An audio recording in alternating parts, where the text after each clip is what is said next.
Number 13 है unit 10 की। इसमें हमने थ्योरम 10.4 भी करना है। तो थ्योरम 10.4 क्यों देखिए हमने दो सर्कल लेने हैं। एक सर्कल ये होगी, दूसरी सर्कल इसके साथ इंटरनली टच हो रही है। ये आपके सामने हो गई। देखिए ये सर्कल नहीं नज़र, लेकिन हमने सर्कल ड्रा की। इसका सेंटर हमने ड्रा किया है। इसका सेंटर हम ड्रा करते हैं O, और दूसरी का सेंटर फॉर एग्जांपल यहाँ पे है, ये O डैश है, ये A है। कौन से पॉइंट के ऊपर मिल रहे हैं? A के ऊपर। तो अब देखिए गिवन क्या लिखेंगे, वी हैव टू सर्कल, हमने दो सर्कल लिए। वी हैव टू सर्कल्स, हमने दो सर्कल लिए विथ सेंटर्स, जिसके centre O and O dash है। टच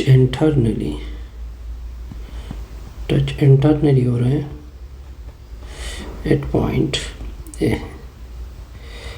ओके, यहाँ तक क्लियर। इस पॉइंट A के ऊपर अब देखिए एक रेडियस ये बन रहा है। एक रेडियस आप देख सकते हैं, एक रेडियस ये बनेगा। फॉर एग्जांपल ये सेंटर यहाँ पे है, एक सेंटर ये बनेगा। तो देखिए दो रेडियस आपके साथ बनेंगे। एक OA बनेगा, ये रेडियस है, ठीक है। और दूसरा रेडियस क्या बनेगा? O डैश A बनेगा। ये भी रेडियस है एक दूसरी सर्कल के लिए। यहाँ तक कोई कन्फ्यूजन नहीं होगी। हमने साबित क्या करना है, हमारा टारगेट है कि यहाँ से लेकर यहाँ तक डिस्टेंस, यानी OA डिस्टेंस वो इक्वल आनी चाहिए। ये डिस्टेंस इक्वल आनी चाहिए। सॉरी यहाँ पे हमने गलती की। यानी पूरी डिस्टेंस, यानी हमारा सा रिजल्ट कि दोनों सेंटर के दरमियान जो फासला है वो इक्वल आना चाहिए। बड़े रेडियस से छोटा रेडियस निकालोगे। अब इस थ्योरम की स्टेटमेंट को रिपीट कर देते हैं आपके सामने। टू सर्कल है, ठीक है, एक दूसरे से क्या मिल रहे हैं? इट इंटरनली टच हो रहे हैं। तो इसके सेंटर का जो डिस्टेंस है वो क्या होता है? डिफरेंस होता है ऑफ देयर रेडियाई। हाँ, आपने देखा भी कि हमने दो रेडियस की क्या की है? डिफरेंस निकाली है। अब आते हैं कंस्ट्रक्शन की तरफ। कंस्ट्रक्शन क्या करते हैं, हमने इसमें से कंस्ट्रक्शन करना है। देखिए कंस्ट्रक्शन में आपको दिखा देता हूँ। फॉर एग्जांपल इस पॉइंट A के ऊपर हमने एक कॉमन टेंजेंट लिया। देखिए ये कॉमन टेंजेंट है, ये कॉमन टेंजेंट लिया, ये B और C। Take a common tangent at point A। Take a common tangent at point A। हमने एक कॉमन टेंजेंट लिया एट पॉइंट A के ऊपर। अब देखिए आते हैं प्रूफ की तरफ। प्रूफ बड़ा सिंपल सा है जी। एक साइड पे लिखोगे स्टेटमेंट, दूसरे साइड पे आपने क्या लिखना है? रीज़न। अब देखिए जब ये टेंजेंट है तो ये छोटे रेडियस के साथ भी 90 बनाएगा, और इस बड़े रेडियस के साथ भी क्या बनाएगा? 90 बनाएगा। इसी चीज़ को मैं क्या कर देता हूँ, लिख देता हूँ।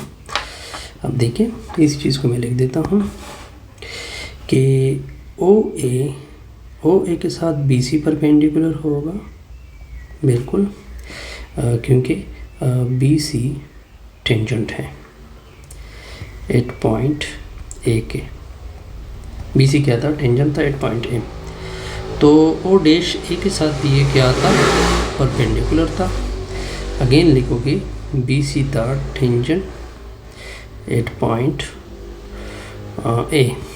ये कौन से सर्कल में होगा? ये O वाले सर्कल में होगा, ये O डैश वाले सर्कल में होगा।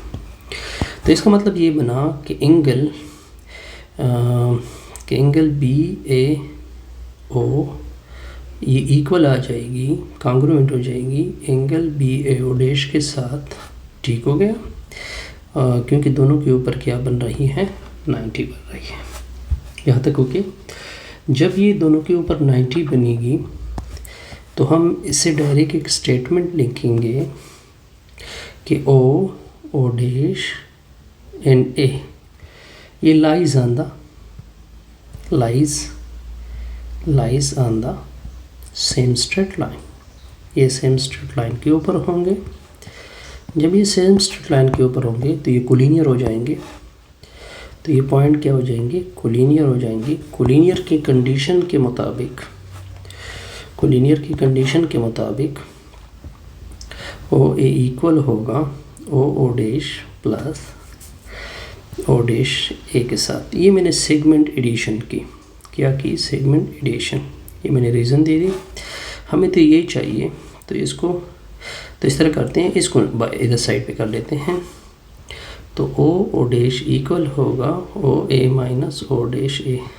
सब्ट्रैक्ट किया मैंने, subtracting O dash A from both side, और ये अपना क्या आ जाएगा, टारगेट। जैसे हमारी ये वीडियो कंप्लीट।